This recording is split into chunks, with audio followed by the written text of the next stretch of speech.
I had the park all to myself for about 25 years. I could go in the park and not see anybody for 2 weeks. It gives you a very good perspective of your part in life. When you think of those mountains, everybody, every human being that came before us saw what we see. And every human being that comes after us will see exactly what we see. Maybe the rocks shift a little bit, but not much. Vast and primitive, the desert grandeur that is Big Bend calls to those looking to fall off the grid for a few days. But for James Evans, those few days have turned into decades, now having spent most of his adult life in this barren yet beautiful land. Despite human contact seeming so sparse in these parts, James has developed a keen eye for finding the spirit of those who call this place home. I thought, no one's photographing these people, you know, and I'd never thought of myself as a landscape photographer, but I thought, I'm a people photographer.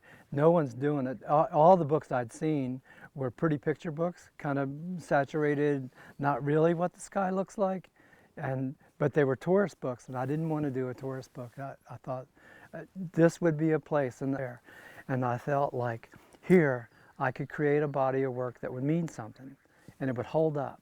And even if it doesn't hold up for the world, I'm not going to be Ansel Adams, I'm not going to be, you know, Annie Leibovitz, but I'm going to be James Evans in Big Bend.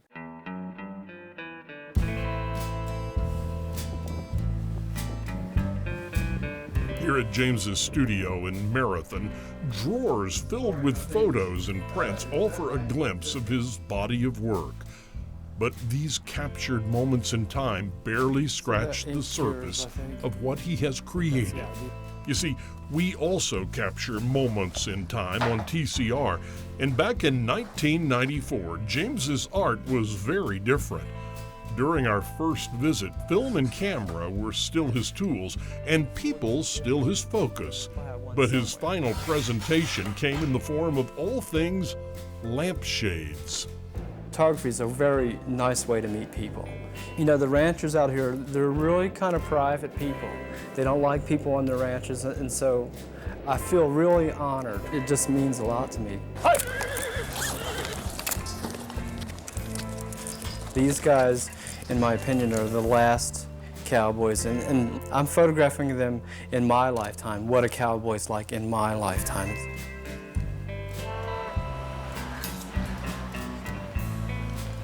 Some photographers, they come up on an image and they may get a really nice shot of it and think, God, this is going to be a great print. And I would think this is going to be a great lampshade. Back in the 1920s and 30s, West Texas photographer W.D. Smithers created this obscure art form that James helped to continue. That is, until the film ran out. Kodak stopped production on these one-of-a-kind rolls of Translite film long ago, leaving James with just a few relics of our past story from more than a quarter of a century ago. And this is kind of the leftover outtakes of that stuff. What I wanted to do was tie my name to Smithers' name, because he was the photographer at that time, and I felt like I'm the photographer in this era. And how did that work? Yeah, it went well. I took it to the HRC. I'm pretty sure it was Roy Flukinger that said, James, that's the Smithers lamp. And I said, no, Roy, that's an Evans lamp. And so I did exactly what I wanted to do. For decades, James has spent his days transitioning from the desert to the darkroom, where his photos come to life. After all, like the darkroom from which they develop, many of his photos have never seen the light of day. Those alternate images have inspired him to release a collection of never-before-seen Big Bend still lifes. I'd shoot maybe a dozen rolls of film. I come back, process that film, and then there might be 4 good shots in there, or 4 images that I thought, that those are nice. But I might only print 2. I might only print 1. And so all that time going to the park, over the years, that accumulated to hundreds of images that I thought were good shots, but just no one's ever seen them. And so this retrospective idea, it allows me to go back to day one and go, remember that one, I didn't print that. So this is an unrecorded song of the Beatles that was never put out. Exactly, it's like, And you're going to show it to people now. yes, but it actually, I really did stick to my plan. That was what I wanted to do. I just didn't think I'd get old so fast. Well, It's like, who said that was going, like, who said 25 years would happen that quick? Grandpa me down, will you?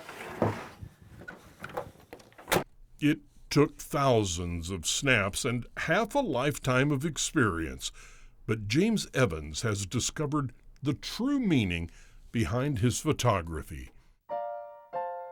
Big Bend is exactly where he's supposed to be. His work is an artistic voice for and from a desolate region that most people only see as visitors. And sitting here, surrounded by the mountains that drew him in many years ago, he can now truly call this place home and his life picture perfect. Beautiful.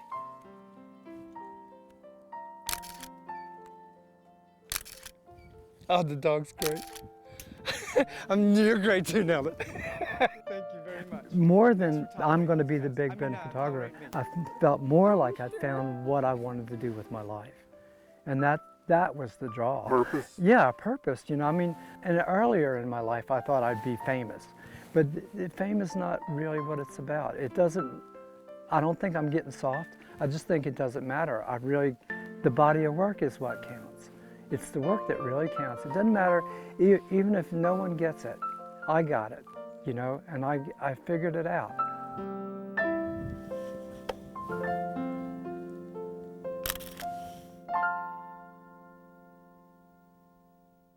Thanks for hopping in and traveling with us. Now click the subscribe button for more videos like the one you just saw.